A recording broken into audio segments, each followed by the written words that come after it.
Somewhere in the mountains of southwestern Virginia, in a graveyard with no fence and no road, 7 small stones stand in a row.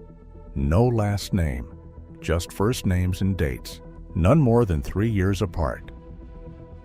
The woman who dug those graves never left the homestead. She never appears in a single county record. But she held that ground for 40 years while the men around her rode off into legend and the paper trail erased her completely.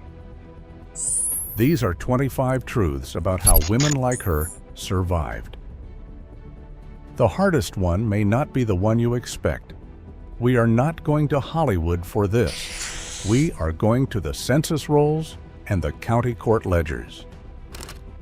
The midwife journals that survived in attic trunks for 2 centuries, the circuit rider diaries.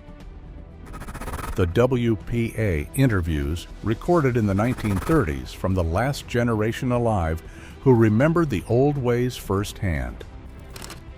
From the Appalachian ridgelines to the Rockies, across more than a century, mountain women held the frontier together while the men rode off into legend. No law closer than a week's ride. No doctor within a day. 1 child in 4 dead before the age of 5. Average life expectancy for a woman somewhere near 40. These were not supporting characters in someone else's story. They were the infrastructure, and we are starting at the bottom with the truths most people walk past and working our way up to the one that changes everything. Number 25. They made their own cloth from scratch, and a single garment could take half a year. A mountain woman in eastern Kentucky in the 1790s did not simply sew. She grew the flax herself, harvested the stalks, soaked them in standing water until the outer fibers rotted away, broke the stems apart by hand, combed what remained through a hackle of iron teeth, spun the thread on a wheel she worked with her foot, and wove it on a loom her husband had built from green timber. Or she sheared sheep in the spring mud, carded the wool with hand paddles until her arms burned, spun it, dyed it in a kettle of boiling walnut hull, or crushed pokeberry and wove it into linsey woolsey. 1 dress. 4 to 6 months of intermittent labor between every other chore on the homestead. WPA interviewers in the 1930s sat with elderly women in the hollows of Appalachia who could still walk through every single step from memory. Your great-grandmother knew them too. She just never had a reason to tell you because the world had moved on and nobody was asking. Number 24. Their hands told the whole story before they ever opened their mouths. Lye soap burned the skin raw with every wash. Carding wool tore the fingertips open week after week. A cast iron skillet over open flame left burns and scars that never fully healed. Spinning flax for hours wore calluses into the palms that cracked and bled in dry winter air. By the age of 30, a mountain woman's hands were thickened, split, and often twisted with early arthritis. The daguerreotypes that survive from the 1850s onward show it in plain black and white. Look at the hands in those photographs. They tell a life that no letter ever needed to spell out.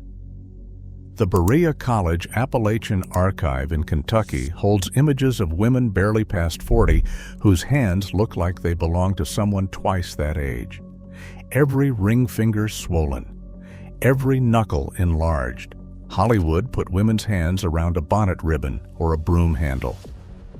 The real hands on the real frontier would have torn through every costume in the wardrobe department. Number 23. The food would silence a modern kitchen. Cornmeal mush, salt pork, and whatever greens could be pulled wild from the hillside. That was a good week. In a lean winter on the early Kentucky frontier in the 1780s, families survived on bark bread, made from the inner bark of slippery elm, stripped and dried in front of the fire, and pounded into something that passed for flour if you were hungry enough not to argue. The frontier phrase root hog or die came straight out of that desperation. It meant find your own food or you will not see spring. WPA oral histories from the Ozarks and southern Appalachia describe entire winters where the only meal a family saw was thin hominy boiled in creek water, served morning and night, for weeks on end until the first greens pushed through in March. Nobody was throwing food away. That grandparent habit of scraping every last bite from every plate and saving every bone for broth has real famine memory in its roots. Number 22. Many of them married at 12 or 13, and no law anywhere on the frontier said a word against it. County court records from Washington County, Virginia, and Lincoln County, Kentucky in the late 1700s show marriage bonds written out for girls barely past childhood. A father's signature on the bond, a county clerk's mark. And a girl who had been playing in the creek that spring, now standing in a cabin with a husband, a hoe, and a life that would not wait for her to catch up. This was not scandal, it was not rare, it was not questioned. In remote settlements where every pair of hands meant the difference between a homestead that held and one that went back to forest, early marriage was survival arithmetic. A girl of 13 became a wife, a mother, and a full working partner in a frontier household before she had finished growing into her own frame. She was expected to cook, spin, plant, harvest, preserve, and begin bearing children on a timetable that had nothing to do with readiness and everything to do with what the season and the soil demanded. The record sits in courthouse ledgers across 3 states in ink that has barely faded. Number 21. Pregnancy was nearly constant, and the mathematics behind it were without mercy. A woman who married at 14 and survived to 40 could bear 10 to 15 children over the course of her life.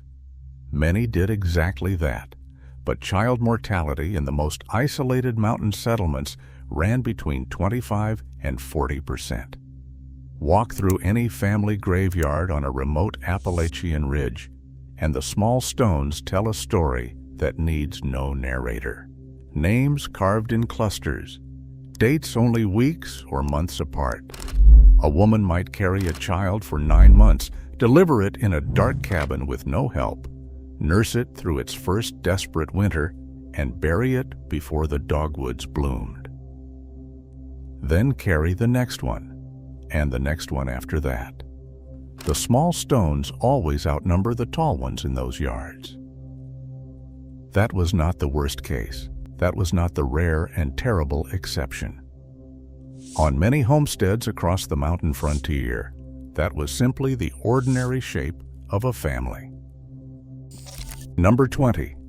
Childbirth was the most dangerous event in a mountain woman's life, and it returned again and again and again. No physician within a day's travel, often no trained midwife closer than a hard ride through rough country.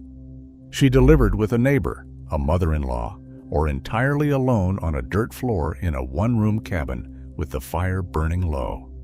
Martha Ballard, a frontier midwife in Maine, kept a diary recording more than 800 deliveries between 1785 and 1812. The historian Laurel Thatcher Ulrich turned that diary into one of the most important books ever written about early American women. Ballard's entries show what happened when labor went wrong with no surgeon within 50 miles, hemorrhage that could not be stopped, childbed fever that killed within days, stillbirths after hours of agony lit by a single tallow candle. The Appalachian granny midwife tradition lasted well into the 20th century for one reason: there was nobody else. Number 19. They pulled their own teeth with hand tools and nothing whatsoever for the pain. Dental care on the mountain frontier meant a husband with bullet mold pliers, a traveling blacksmith passing through once a year, or your own 2 hands and a strip of rawhide to bite down on.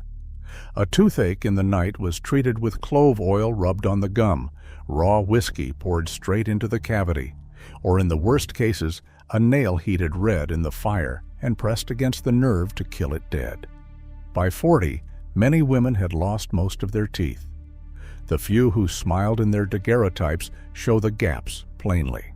Circuit rider ministers who rode through Appalachian settlements in the early 1800s kept journals describing the condition of the families they served.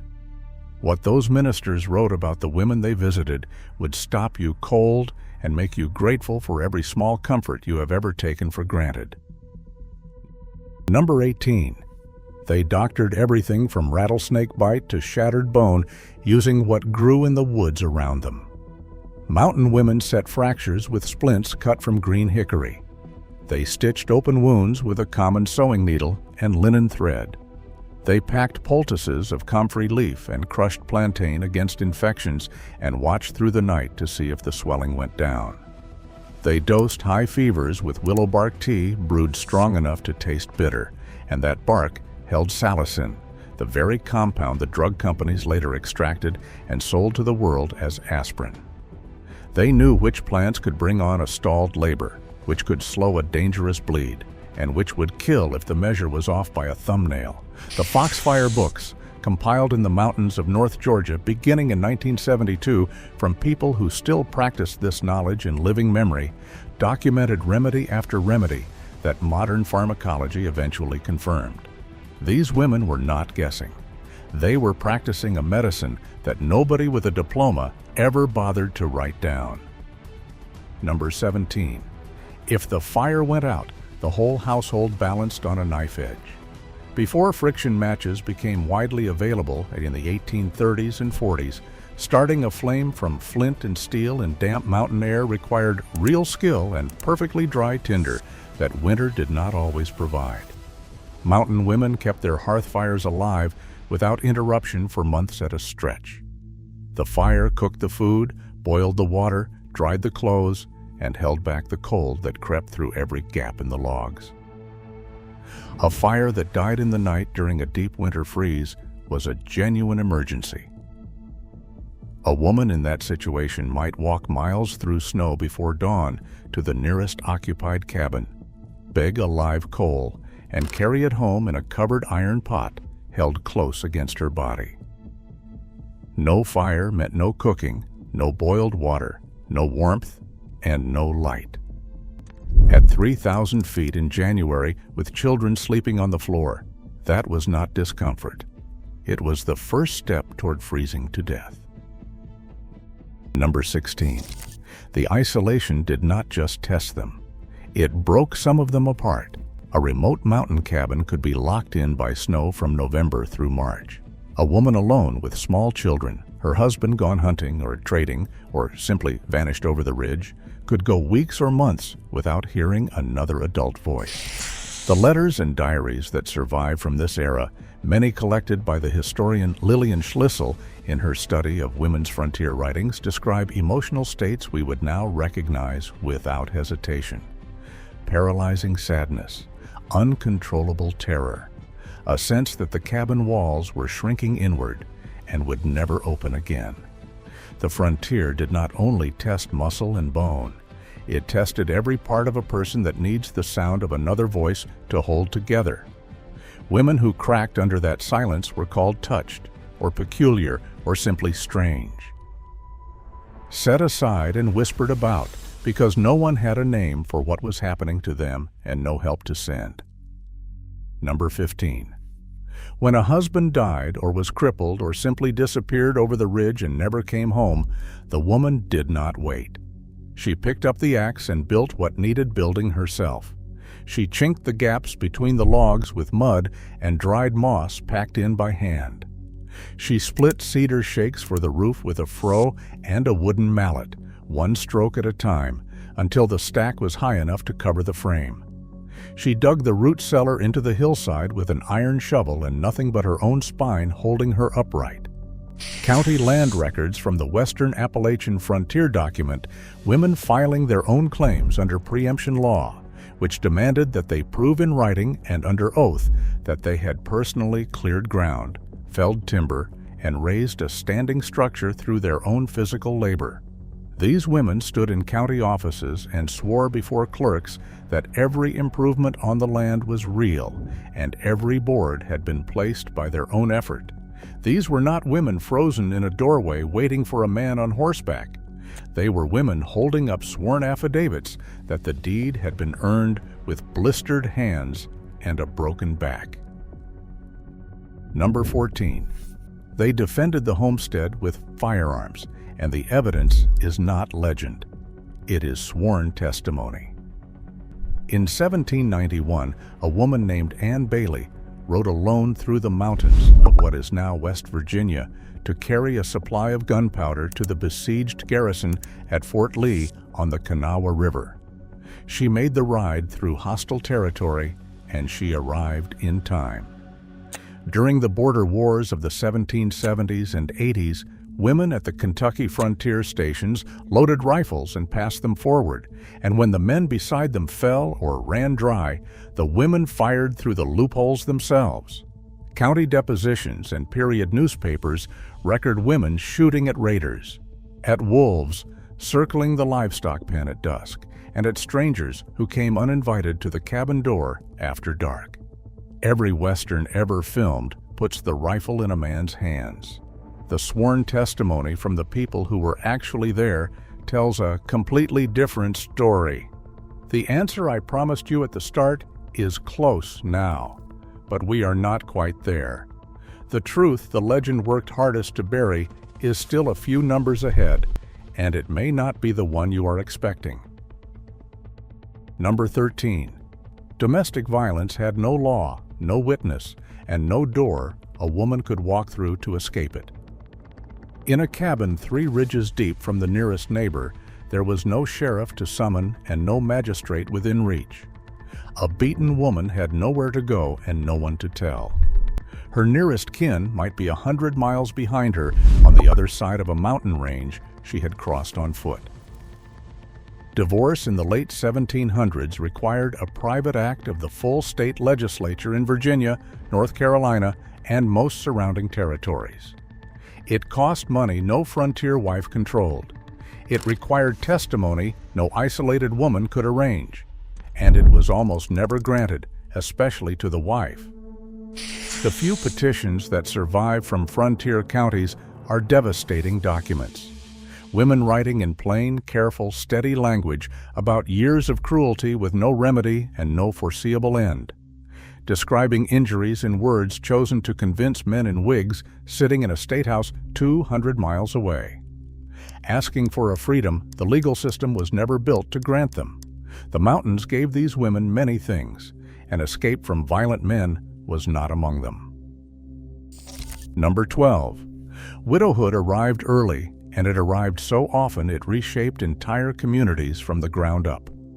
Falling timber, broken ice, snakebite, infected wounds, frontier ambush, and plain winter fever killed mountain men at rates that left a staggering number of women alone before the age of 40.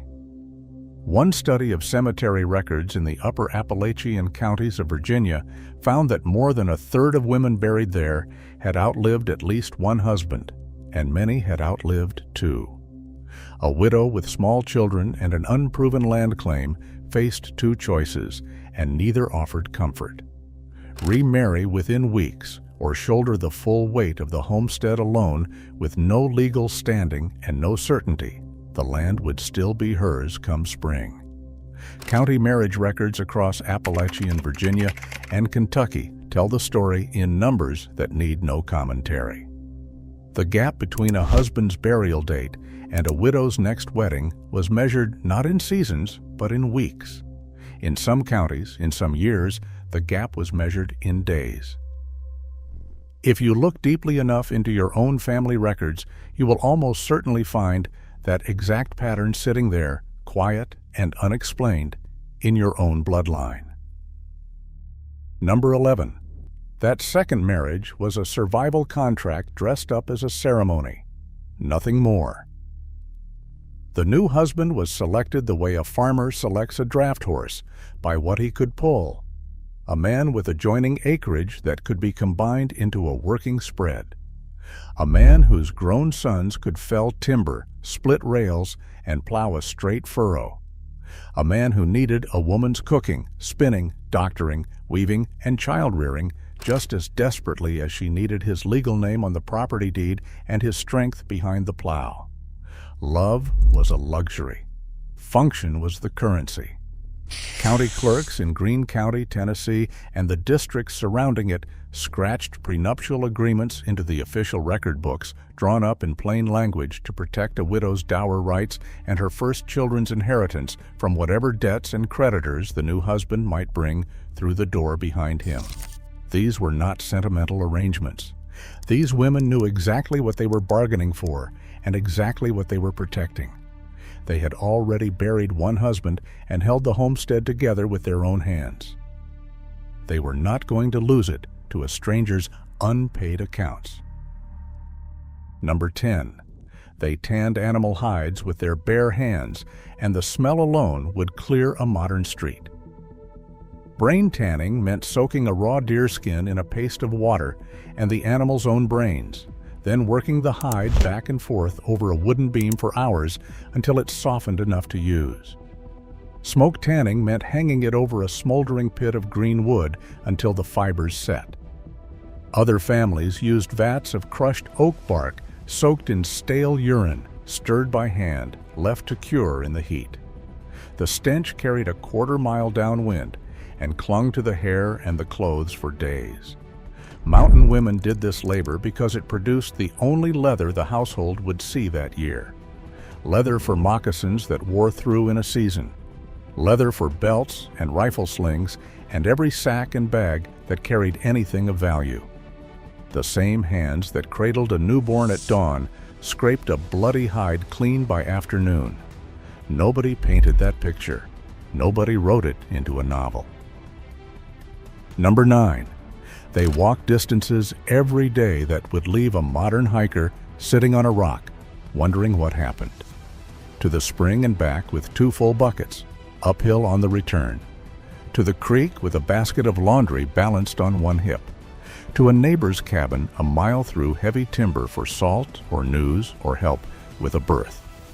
To the mill if one existed within half a day's walk, carrying a sack of shelled corn on her back.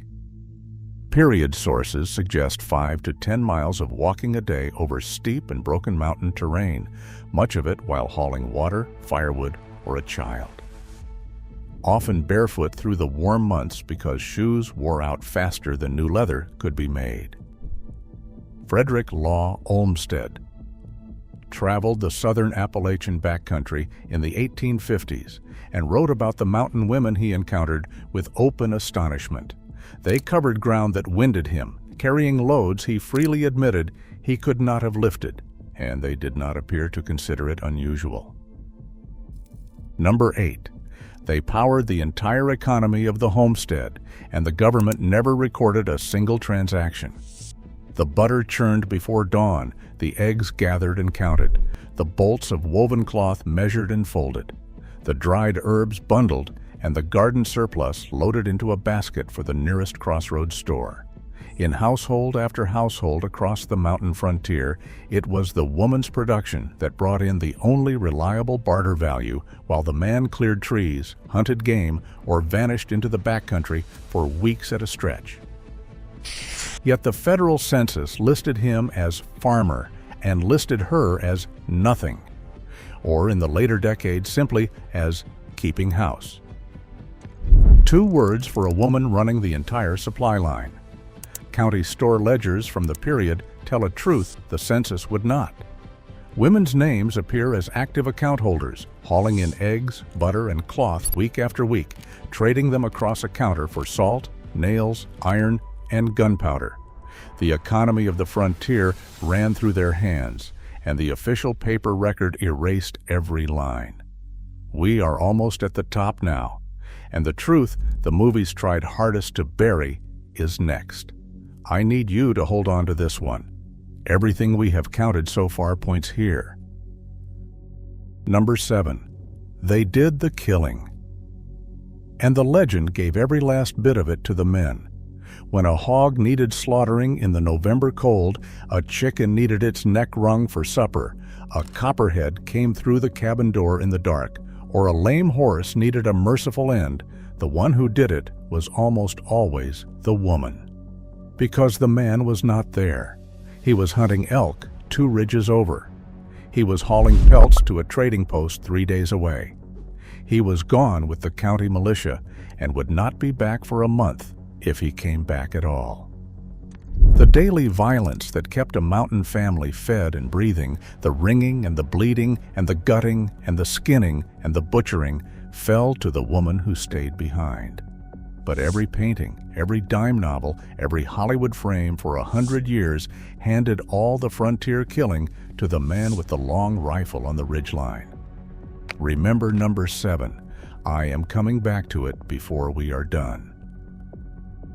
Number 6.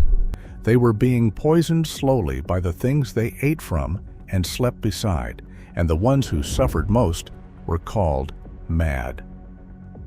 Ergot fungus colonized stored rye and corn in damp mountain cellars, and the women who ground that grain and cooked with it day after day absorbed toxins that caused convulsions, vivid hallucinations, and gangrene of the fingers and toes.